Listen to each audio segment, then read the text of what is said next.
Baadhi ya wananchi wa wilaya ya Korogwe mkoani Tanga watoa shukrani zao kwenye kanisa la Fresh Spring Fellowship linaloongozwa na kuhani na mwalimu Musa Richard Mwacha na msaidizi wake ambaye anapatikana hapa wilayani Korogwe, ambaye ni kuhani wa mkoa anayetambulika kwa jina la Kuhani Komba. Na baadhi ya wananchi hao waliopata msaada hawakukaa kimya, wakawa na haya ya kusema. Nimefurahi sana, namwombea Mungu, Mwenyezi Mungu amzidishie zaidi hapa alipotoa. Napenda kuwashauri umpende sana Mungu. Mungu ndio kila kitu. Yaani hata kama kuna ile jambo la kusema kwamba leo siwezi kwenda kanisani, lakini ujue huku nyuma Mungu anakuita kwa mfano wake. Ninashukuru kwa wale ambao Mungu amewagusa na kuwa na moyo wa kusaidia watu. Ninasema Mungu awabariki.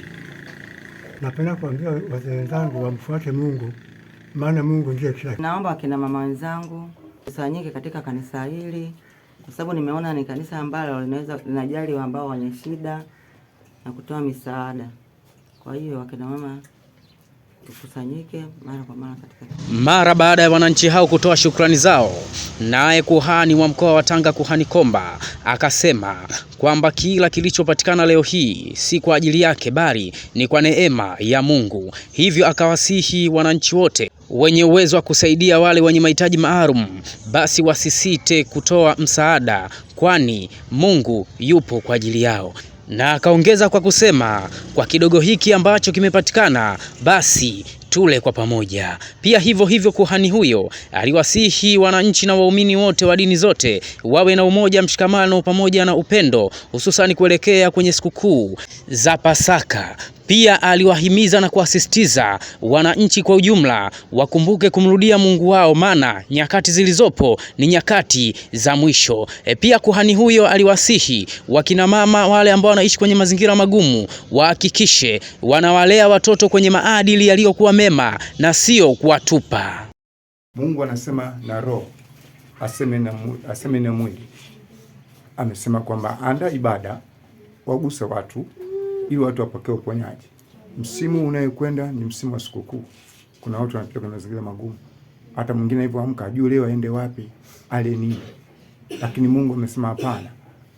Waguse hao watu ili wapokee uponyaji, wapokee uzima. Hiki chakula utaona kama chakula, lakini njia nyingine itapata msaada mwingine wa kutoka hapo ulipo.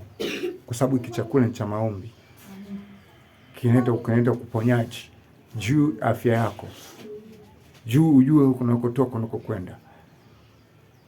Kwa hiyo unachokipokea hapa, kipokee kama chakula, lakini katika ulimwengu wa roho kienda kufanya kazi yake ndani ya mwili wako. Majira haya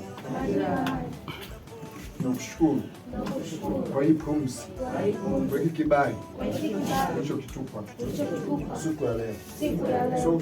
So kwa akili zetu, so kwa ufahamu wetu, ni kwa neema tu.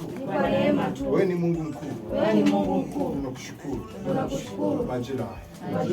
Kila mtu amshukuru Mungu kwa nafasi yake. Kwa jina la Yesu Kristo wa Nazareti.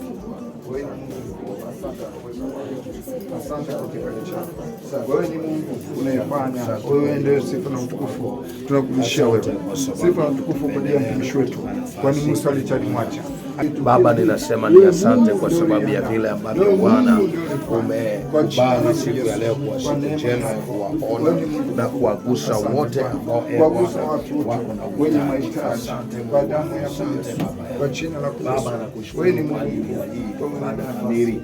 Asante Mungu, hakika na kutukuzwa na kuinuliwa katika jina la Yesu Kristo. Hiki chakula nakushukuru kwa ajili ya watu wako. Kwa jina la Yesu mwito wote ni wewe ndio unasimama. Ni wewe ndio kwamba wewe ni Mungu. Na sisi tunakushukuru. Sifa na utukufu ni za kwako.